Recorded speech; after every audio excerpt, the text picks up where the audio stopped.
शरदचंद्र चट्टोपाध्याय जी का उपन्यास चरित्रहीन भाग 11।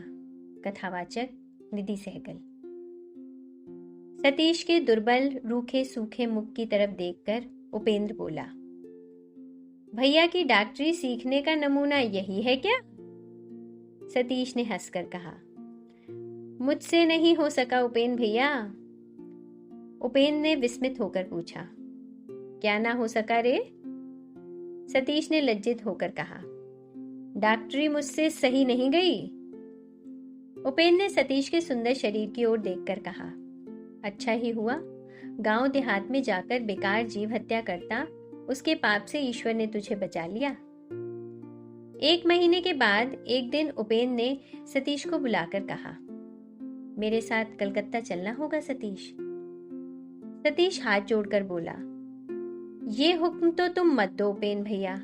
कलकत्ता अच्छा शहर है, सुंदर देश है, सब अच्छा है, लेकिन मुझे जाने के लिए ना कहो। ये बात सतीश ने व्यंग के रूप में ही कही थी, लेकिन उसका वो छल उसकी दबी हुई व्यथा को छिपा न रख सका। उसकी कृत्रिम हंसी वेदना की विकृति ऐसी रूपांतरित होकर दिखाई पड़ी कि उपेंद्र आश्चर्य में पड़कर उसके मुख की ओर देखते रह गए। उन्होंने जान लिया कि सतीश जरूर कोई ऐसा काम करके आया है जिसको वो उनसे छिपा रहा है। कुछ देर बाद उन्होंने कहा, तो रहने दे सतीश, तेरा स्वास्थ्य भी ठीक नहीं है, मैं अकेला ही जा रहा हूं। उपेंद्र के मन का भाव अनुमान से जानकर सतीश ने व्यथित होकर पूछा, तुम कब जाओगे उपेंद्र भैया? आज ही। अच्छा चलो, मैं भी चलूं, कहकर हठात राजी होकर सतीश घर लौट आया और क्षण भर में ही कलकत्ता जाने के लिए अधीर हो उठा। उसने बिहारी से कहा, एक बार फिर बंडल बांध ले बिहारी, कलकत्ता जाना होगा। बिहारी ने चिंतित मुख से पूछा, कब जाओगे बाबू? सतीश ने हंसकर कहा, आज ही रात की ट्रेन से। अच्छा, कहे बिहारी मुंह भारी बनाकर चल दिया। सतीश ने उसका बिगड़ा चेहरा देखकर सोचा, बिहारी को यहाँ तो कामकाज नहीं है, इसलिए मेहनत के डर से वहां जाना नहीं चाहता, लेकिन अंतर्यामी जानते हैं कि वृद्ध के मन की बात वह बिल्कुल समझ नहीं सका था। इसके एक दिन पहले सतीश ने बात ही बात में बिहारी से कहा था, अच्छा बिहारी, इतने दिनों में सावित्री तो अवश्य ही लौट आई होगी, लेकिन उसी समय वह कहाँ चली गई थी, तुझे मालूम है? बिहारी ने कहा, नहीं बाबू, चाहता तो वह बहुत सी बातें कह सकता था, लेकिन एक दिन सावित्री के मुंह पर अपने पुरुषत्व का गर्व दिखाया था, किसी तरह भी उस गर्व को न गंवा सका। जिस दिन कलकत्ता से घर वापस आकर सतीश ने अपने कमरे में घुसते ही हाथ जोड़कर भावुक कंठ से कहा था, भगवान, जो कुछ करते हो तुम भला ही करते हो। उस दिन सृष्टिकर्ता के विशेष कार्य को याद करके उसने इतना बड़ा धन्यवाद उच्चारण किया था, पूछने से वो शायद बता नहीं सकता।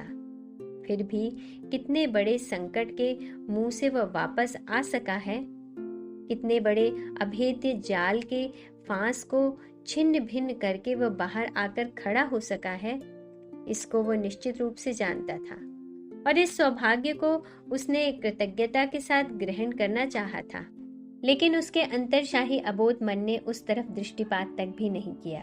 वो तो औंधा पड़ा हुआ दिन रात एक ही तरह रोता हुआ समय बिता रहा था। फिर भी चेष्टा करके वह पहले की तरह अपने लड़कपन के इष्ट मित्र, थिएटर, गाने बजाने के अड्डे आदि में शामिल हो रहा था, लेकिन किसी तरह भी पहले की तरह मिलजुल ना सका। इसी तरह दिन बिताते रहने के बीच ही हठात आज कलकत्ता जाने का आवाहन सुनते ही उसकी विद्रोही गृह लक्ष्मी धूली शैया छोड़कर उठ बैठी। भविष्य के अच्छे बुरे की ओर बिना ध्यान दिए यात्रा की ओर कदम बढ़ा दिए। उसी रात को उपेंद्र और सतीश मेल ट्रेन से 2nd क्लास में कलकत्ता चल दिए। सीटी बजाकर गाड़ी चल पड़ी। उपेंद्र सो गए और सतीश खिड़की के बाहर झांकता रहा। मेल ट्रेन छोटे स्टेशनों पर नहीं रुकती। मैदान, नदी, गांव रास्तों को पार करती हुई दौड़ती चली जा रही है और उसकी उस तेज दौड़ का अनुकरण करके ही शायद पास के पेड़ पौधे पल भर में अदृश्य होते जा रहे हैं। दिगंत में वृक्ष श्रेणियों और बांस झाड़ियों ने अंधेरा कर रखा है और उसके ही नीचे नदी के टेढ़े मेढ़े भाग में सफेद जल रेखा खिड़की के नीले कांच के भीतर से दिखाई पड़ रही है। बाहर वृक्षों, खेतों और लाइन के किनारे के जंगलों और सूखे गड्ढों में सर्वत्र म्लान चांदनी बिखरी हुई है। सतीश की आंखों में आंसू आ गए। इस रास्ते से वह कितनी ही बार आया है। इस निस्तब्ध शांत प्रकृति को कितनी ही बार वह म्लान चांदनी के प्रकाश में देख गया है, लेकिन किसी दिन इस तरह वे उसकी दृष्टि में पकड़ी नहीं गई थी। उसे जान पड़ा मानो सभी विच्छिन्न हैं, निर्लिप्त हैं, मृत हैं। कोई भी किसी के लिए व्याकुल नहीं है, कोई भी किसी का मुंह देखता हुआ प्रतीक्षा नहीं कर रहा है। सभी स्थिर हैं, सभी उद्वेग रहित हैं, सभी आप ही आप संपूर्ण हैं। उस निर्विकार उदासीन धरती की तरफ देखने में उसे क्लेश सा मालूम होने लगा। वह अपनी आंखें पोंछकर बेंच पर लेट गया। कुछ देर बाद बक्स खोलकर एक बांसुरी निकालकर उपेंद्र को लक्ष्य करके धीरे से कहा, गाड़ी के शोर से जब तुम्हें परेशानी नहीं होती तब बांसुरी की आवाज से भी नहीं होगी। मैं तो सो नहीं पाता। कहने के पश्चात वह पास आकर बैठ गया और बाहर की तरफ झांक कर बांसुरी बजाने लगा। उपेंद्र की ओर से कोई जवाब नहीं मिला। भगवान ने सतीश को गाने के लिए गला और बजाने के लिए हाथ दिए हैं। इस ओर से वे कृपण नहीं रहे। बचपन से ही वह इसकी शिक्षा प्राप्त करता रहा। सतीश बांसुरी बजाता रहा। इस अनिर्वचनीय संगीत को सुनने वाला कोई नहीं था। बाहर खंडित चंद्रमा उसका अनुसरण कर दौड़ रहा था। मिट्टी पर सुप्त ज्योत्सना की नींद टूट गई। गाड़ी की गति जब धीमी पड़ गई और समझ में आया कि स्टेशन नजदीक आ गया है, तब उसने बांसुरी रख दी। अगले दिन गाड़ी हावड़ा जाकर रुकी तो उपेंद्र ने पूछा, तू कहाँ जाएगा रे? सतीश ने विस्मित होकर कहा, ये कैसी बात, तुम्हारे साथ? तेरे जाने के लिए जगह नहीं है, तुम तो खूब रहे। इस संबंध में फिर कोई बात नहीं हुई। स्टेशन पर उतरते ही एक विलायती पोशाक पहने बंगाली साहब ने उपेंद्र से हाथ मिलाया। ये उपेंद्र के बाल्य मित्र ज्योतिष राय बैरिस्टर थे। तार पाकर लेने आए थे। उनकी गाड़ी बाहर खड़ी थी। थोड़ी बहुत जो भी चीजें साथ थीं, कुली ने उन्हें गाड़ी पर रख दिया। फिर तीनों ही अंदर जा बैठे। बिहारी कोच बक्स पर बैठा। कोचवान ने गाड़ी चला दी।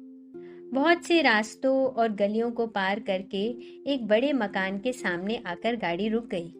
तीनों उतर गए। शरदचंद्र चट्टोपाध्याय जी का उपन्यास चरित्रहीन, भाग 11। कथावाचक निधि सहगल।